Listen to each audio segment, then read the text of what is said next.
저는 일단 첫 번째가 100%예요. 한 달도 안 돼서 100% 나온 종목도 있어요. 최근에. 투자자로 들어가고 싶어요. 작년에 사실 내가 산 거 중에 1000% 저점 대비 산 걸로 해서 1000% 난 게 3개가 있어요.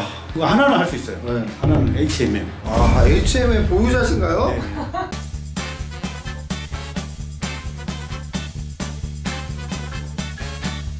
그 비법을 한번 조금만 맛배기로 한번 설명해 주시죠. 중소형주 선정은 난 이렇게 합니다.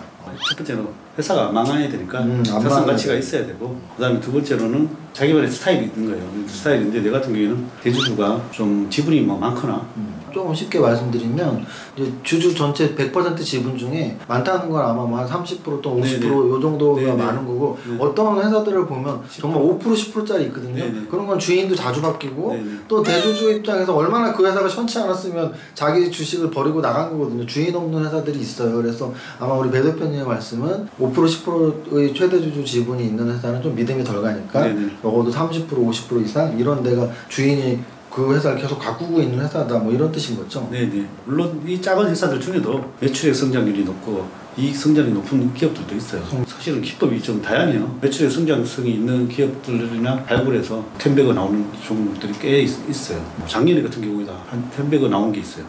말씀해 주실 수 있나요? 동방이라고. 동방 쿠팡 관련을 예상을 하신 건가요? 아니면 전혀 아니죠. 얻어 걸렸다는 뜻인가요? 얻어 걸렸죠. 근데 이 중소형주들이 좋은 게 또 이게 좋은 회사를 가져오면 알아서 또 재료가 다 붙어요. 결국은 뭐 좋은 종목을 갖고 있으면 재료가 붙는다는 말 굉장히 공감을 합니다. 네. 물론 그 다 보면은 쿠팡하고 사업을 한다는 알고는 있지만은 이게 이렇게까지 틀릴 줄은 몰랐던 거죠. 그게 차트에 다 묻어나 있는 거죠. 그렇죠. 이 중소형주 차트를 많이 보다 보니까 이런 것들이 어쨌든 많이 올라갈 수 있는 종목이라는 거는 볼 수 있고, 이익과 재무 건전성이 있으니까. 차트에 다 묻어나 있다 이런 말씀을 하셨는데요.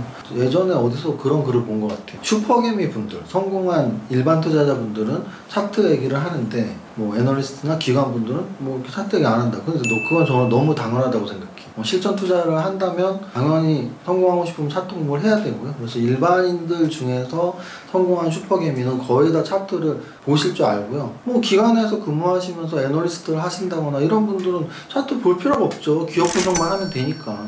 어찌 보면 직업의 차이 또는 전략의 차이이기 때문에, 그래서 중소형주에서 차트를 보실 때 그러면 뭐 여러 가지 케이스 바이 케이스가 있겠지만 아무래도 거래량이나 뭐 이런 것들을 거래량이 또 터져주고 사람들이 이제 관심 막 가져주고 할 때 거래량이 완전 바닥이고 죽었을 때 내가 너무 일찍 들어가서 보초를 오래 쓸 수가 있으니까 그것도 있지만은 뭐 이게 10%가 낳는 비법은 제가 언제 샀을 것 같습니까? 코로나 때 샀어. 대박이 났을 때 샀으니까 이게 1000%가 나는. 그렇죠. 이것도 또 궁금하네요. 평균적으로 실제 수익률 말고 목표 수익률로 내가 어떤 종목 들어갔을 때 딱 어느 정도의 목표 수익률로 들어가고, 그리고 또 하나는 목표 수익률과 연관되는 변수는 저는 기간이 굉장히 중요하다고 보거든요. 그래서 보유 기간과 목표 수익률을 어느 정도로 잡고 종목을 사시나요? 보통 평균 보니까 3년 정도 되는 것 같아요. 저는 일단 첫 번째가 100%예요. 한 달도 안 돼서 100% 나온 종목도 있어요. 최근에. 투자자로 들어가고 싶어요. 이런 한 달짜리 100% 나오는 거는 내가 그래도 대신 충분히 많이 못 사죠. 그래도 뭐 억대는 샀겠지만은 오래 기회지만 충분히 사는 종목들은 한 달 만에 100% 안 나죠. 보통 그런 것들은 사는 기간이 한 1년 걸리는 것도 있어요. 수익률도 일단 100% 나오면 대부분 이제 원금 회수하는 전략을 해요. 예를 들어서 1억을 샀는데 목표 수익률을 100%로 잡고 샀는데 그 1억이 2억이 됐다. 그러면 바로 1억어치 매도를 하신다는 얘기죠. 원금을 회수해야 되니까. 그럼 이제 보유하고 있는 건 1억이 남았네요. 그거는 언제 그럼 파시나요? 그것도 분할 매도를 하죠. 근데 그거에 이제 1000%까지 이제 나는 거죠. 하나도 안 팔고 1000%까지 가시나요? 아니면 중간에 계속? 중간에 조금씩 매도하죠. 그러면 예를 들어 1억을 사서 1000%가 났다고 1억이 10억이 된 건 아니고 마지막 남아있는 게 1000%까지 그렇죠.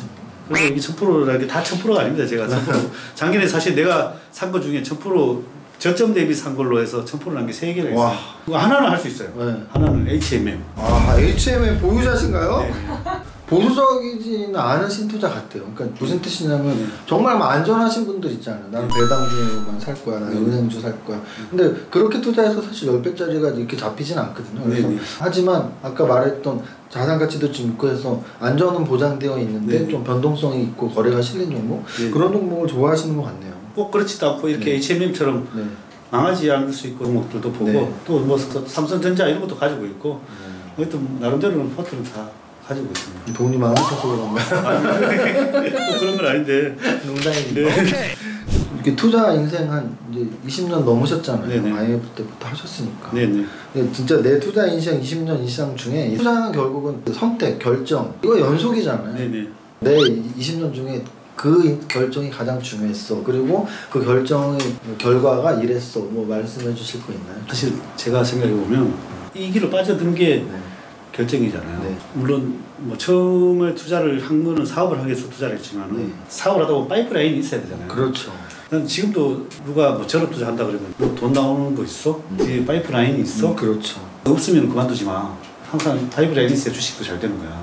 이게 돈이 없으면 심리적으로 불안할 수밖에 없거든. 그걸로 벌어서 써야 되니까. 그걸 하다 보면은 내공이 대단하지 않으면 돈 벌기 쉽지 않거든. 제가 지금 생각이 무모했던 것 같아요. 결정은 지금 성공했으니까 뭐 잘한 거겠죠. 또 하다 보니까 또 매진하게 되고 결국은 또 공부하게 되고 더 파고들어서 결국은 슈퍼개미가 되는 게 잘한 것 같아요. 저는. 사업을 아예 그만뒀다고 할 수 없는 게 그 이후에 반찬 사업도 성공했고 교육 사업도 지금 하고 계시고 네. 사업과 주식을 두 마리 토끼를 다 잡으신 거네요. 열심히 그냥 하고 있습니다. 과거에 그 경험담에서 어떤 전략을 쓰셨는지를 설명을 했다면 네. 지금부터는 또 우리 유튜브 구독자들은 어찌 보면은 가장 궁금해하시는 거는 현재는 그러면 어떻게 우리가 해야 되냐잖아요. 그래서 네네. 오늘 촬영일 기준으로 오늘이 12일 월요일인데 네. 코스닥이 딱 종가 기준으로 1000포인트를 22년 만에 넘었더라고요. 작년에 11, 12월에 거래소 코스닥이 굉장히 우상향으로 크게 오르다가 네. 올해 1월, 2월, 3월 한 3달 지금 조정을 받았었잖아요. 네. 그래도 코스닥이 전고점을 뚫어줌으로써 네. 이제 우리 시장에 시그널을 보낸 거죠. 아직 상승장은 계속되고 있어. 네. 그럼에도 불구하고 아직도 좀 많이 불안해 하시고 또는 그게 틀리다는 건 아니죠. 그게 맞을 수도 있으니까. 우리 배 대표님은 1년, 10년 이렇게 예상하기보다는 2분기, 4, 5, 6 월달에는 지수가 어떨 것 같나요, 지금? 지수 괜히 잘못 얘기했다가 이거 안 맞으면 어쨌든 상방으로는 보고 있어요. 상방으로 보고 있는데 지수는 사실 뭐 사실 예측하기는 부담스럽고 그냥 제 바람을 말한다면 4천 갔으면 하는 바람입니다. 상방인데 어느 정도에서 멈출지는 저도 잘 모르겠어요. 그러나 어쨌든 상방인 거는 분명해 보이고요. 그게 확실히 실전 투자하시는 분들은 대다수 비슷한 생각을 갖고 있을 거예요. 네. 뭐 선물 옵션을 하지 않는 이상은 지수를 지금 정확하게 뭐 예측을 할 필요가 없죠. 선물 옵션을 해야지 내가 상방으로 배팅을 하냐 하방으로 구축을 하냐의 차이지 종목으로 승부를 보는 주식 투자자들은 사실 이제 그 아랫단이 또 중요한데 그러면 그 아랫단에서 이제 업종으로 들어가서 네네. 작년부터 2차전지, 뭐 자동차 네네. 또는 반도체 계속 좋아왔었고 네네네. 반도체는 사실 올해 들어서도 신적은 별로 없었던 것 같은데 네. 2차전지는 올해 한 2월부터는 조금씩 추세가 좀 쉬는 추세가 나왔고 결국은 이게 주도 산업의 상승장이라면 잘 흐름을 타야 되는데 우리가 좀 관심 가질 만한 업종? 배 대표님이 요즘 좀 주목하고 있는 업종은 어떤 게 있을까요? 주목해야 할 업종. 네. 저도 오랫동안 투자를 해보다 보니까